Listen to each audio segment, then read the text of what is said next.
Times news channel देखे आप सभी दर्शकों का बहुत बहुत स्वागत है। मैं हूं रमनदीप कौर। इस वक्त की बड़ी खबर आ रही है प्रयागराज से। क्या है पूरा मामला, देखने के लिए बने रहिए हमारे साथ। प्रयागराज के पुलिस कमिश्नर रमेश शर्मा को हटाए जाने के बाद प्रयागराज पुलिस कमिश्नर का जहां चार्ज पद ग्रहण किया तरुण गाबा ने, और ऐसे में उन्होंने इस सबसे पहले मीडिया से मुखातिब हुए और बात की, और साथ ही उन्होंने बताया कि उनकी सबसे पहली प्राथमिकता महाकुंभ है और किस तरह से महाकुंभ में पुलिस कार्य करेगी और किस तरह से आने वाले श्रद्धालु कोई समस्या न उस पर कार्य करेगी। क्या कुछ कहा है, आइए दिखाते हैं। प्रयागराज में इस समय सबसे प्रमुख जो हमारी प्राथमिकता रहेगी वो आगामी महाकुंभ को में कुशल और प्रभावी पुलिस व्यवस्था देने की रहेगी।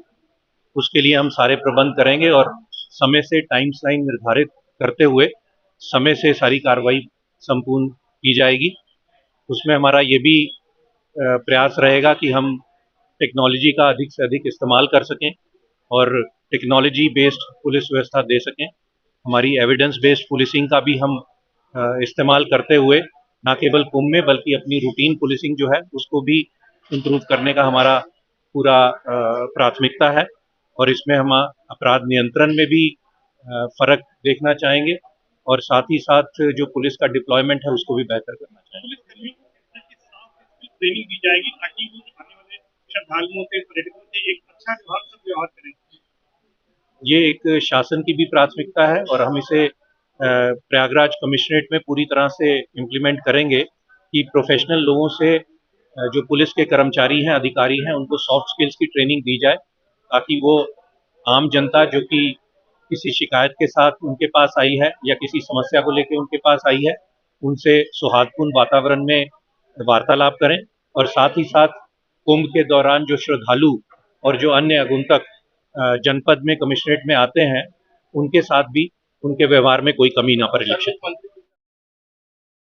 संगम नगरी प्रयागराज में जहां लगातार ब्लैक फिल्म लगाकर लोग गाड़ियां चला रहे हैं और साथ ही नियम कानून का उल्लंघन कर रहे हैं, तो साथ ही कुछ लोग गाड़ी में पुलिस की कैप रखकर चलाते दिखाई दिए हैं और कुछ पुलिस की गाड़ी की लाइट भी लगाए रहते हैं और गाड़ी पर पुलिस लिखकर और या फिर किसी पार्टी का भी साथ में पोस्टर लगाए रहते हैं और सबसे मोटर व्हीकल एक्ट का उल्लंघन करते दिखाई देते हैं। अब ऐसे में इन पर सख्त कार्रवाई होगी और क्या कुछ कहना है इस पूरे मामले पर पुलिस कमिश्नर तरुण गाबा का, आइए दिखाते हैं। मोटर व्हीकल एक्ट का उल्लंघन करें, उन पर सख्त कार्रवाई की जाए, मगर अभी ब्लैक फिल्म और यहाँ तक कि पुलिस की कैप रख के लोग गाड़ियों भी चला रहे हैं, उन पर किस तरह के कार्रवाई? देखिए, इस संबंध में अभियान चल रहा है, उस अभियान की समीक्षा करेंगे और जहां पर भी लगेगा कि किसी एरिया में, किसी जोन में, किसी थाने में, किसी सर्कल में अगर कार्रवाई कम हुई है तो हम इंश्योर करेंगे उसमें अच्छी कार्रवाई की जा सके। संगम नगरी प्रयागराज में जहां आज सिविल लाइन स्थित इलेक्ट्रॉनिक मीडिया क्लब में आज ई रिक्शा यूनियन के प्रेसिडेंट YK शर्मा ने प्रेस वार्ता की है। साथ ही उनका कहना था कि ई रिक्शा चालकों के साथ जो हो रही समस्या उसे दूर की जाए, अवैध वसूली उनके साथ जो हो रही वो बंद की जाए, उनके लिए स्टैंड निर्धारित किए जाएँ और जो ई रिक्शा ज़्यादा बढ़ रहे हैं उस पर नियम लागू किया जाए, क्योंकि कई ई रिक्शे बिना नंबर के हैं और जो बिना नंबर के ई रिक्शे उस पर पहले ही प्रतिबंध लगाए जाने थे उनको रोका जाए और साथ ही उनके लिए सीमा निर्धारित की जाए जिससे कि लोगों को परेशानी ना हो और ई रिक्शे से जो लगने वाले जाम है वो कम हो। और क्या कुछ कहना था उनका, आइए दिखाते हैं आपको। क्या मांगे आप लोगों की, क्या मुद्दा है? हमारी बात ये है कि हम ई रिक्शा चालकों के साथ हो रही अवैध वसूली को बंद कराना चाहते हैं। इन ई रिक्शा चालकों के लिए स्टैंड बात करना चाहते हैं और तीसरी बात यह है कि जो अवैध वाहन ई रिक्शा फर्राटा भर रहे हैं इन पर कड़ी से कड़ी कार्रवाई की जाए। और इसके लिए आप लोगों ने किसी तरीके से वार्ता की है, बैठक की है? इसके पहले जो अधिकारी रहे हमने उनसे मिलकर के इस बारे में कई बार बात की, लेकिन उनका जो है अपना जो एक आधिकारिक क्षेत्र था उस आधिकारिक क्षेत्र का हवाला देते हुए उन्होंने कहा इस पर हम जल्दी ही कार्रवाई करेंगे, लेकिन अब तक कोई भी हमें जो है आश्वासन न मिला और ना तो उस पर कोई कार्रवाई की गई। प्रशासन कह रहे हैं कि हम इसको कोडिंग की व्यवस्था कर रहे हैं, जल्दी इसको कोडिंग की व्यवस्था कर दी जाएगी। कोडिंग की व्यवस्था की जो बात वो कह रहे हैं, इस कोडिंग की व्यवस्था से पहले हम चाहेंगे कि काश के अगर वो स्टैंड हमें उपलब्ध करा देंगे तो यातायात अपने आप सुरक्षित हो जाएगा और यात्री भी सुरक्षित हो जाएगा। मेरे ख्याल से कोडिंग की आवश्यकता नहीं पड़ेगी, फिर भी हम उसमें समर्थन जरूर करेंगे। प्रशासन की तो बैठक हुई, इसमें आप लोग गए? जी नहीं, उसमें हमको ना तो सूचना दी गई, इसके पहले जो भी प्रशासनिक अधिकारी रहे उन्होंने हमको सूचना दी। इस बार की बैठक में ना हमें सूचना मिली ना हमें बुलाया गया। पूरा परिचय बता दें। मैं पत्रकार वाई.के. शर्मा, ई रिक्शा चालक यूनियन का अध्यक्ष हूँ।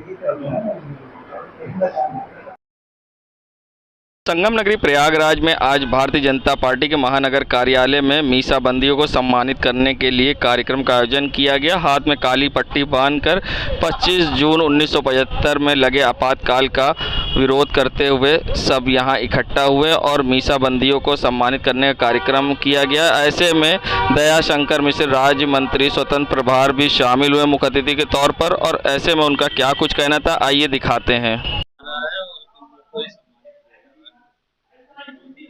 आजाद भारत के सर्वाधिक काले समय जो 21 महीने का दौर था, 25 जून 1975 से लागू होकर वो 21 मार्च 77 तक चला। 21 महीने उस देश के लोगों के लिए बहुत ही कठिन समय था। तमाम बेगुनाह लोगों को इस देश में जेलों में ठूस दिया गया, उनके ऊपर अत्याचार किए गए, जबरन नसबंदी कराई गई, अपनी बातों को जबरन देश से मनवाया गया और अपनी हार को छिपाने के लिए इंदिरा गांधी ने इस देश पर जबरन इमरजेंसी थोपा था। देश में ऐसा कोई संकट था नहीं, लेकिन चूंकि वो खुद सत्ता से बेदखल हो रही थी तो अपनी बेदखली को बचाने के लिए उन्होंने आपातकाल लागू किया और तब से कांग्रेस आज तक अपने उन्हीं नीतियों पर कायम है। कांग्रेस आज भी इस देश में ऐसी बातें करती है जो बातें देश के लिए शोभा नहीं देती। राहुल गांधी आज भी देश के बाहर जाते हैं तो भारत में बताते हैं कि भारत में संकट है, भारत में संविधान खतरे में है। भारतीय आपातकाल के काले दिन को याद करने के लिए और जिन लोगों ने उस दौर में भीषण यातना सही, आज उन लोगों को सम्मानित करने का भारतीय जनता पार्टी की तरफ से जो आदेश हुआ है, हम सभी उसको मनाने के लिए आज यहाँ प्रयागराज की इस धरती पर एकत्र है। बहुत गौरवान्वित महसूस कर रहे हैं बेटा। हाँ, काला दिवस मना रहे हैं हम लोग बहुत अरसे से।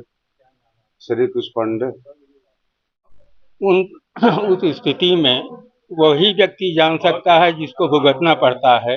लोगों ने मजाक समझा कि हाँ ये भेज दिया गया जेल, ये हो गया वो हो गया, लेकिन हम लोगों की जो आस्था थी उसके हिसाब से हम लोगों ने उसका अपने को आदर्श माना और उस हिसाब से चल करके हम लोग चलते रहे और आज भी हम उसी संगठन से जुड़े हुए हैं।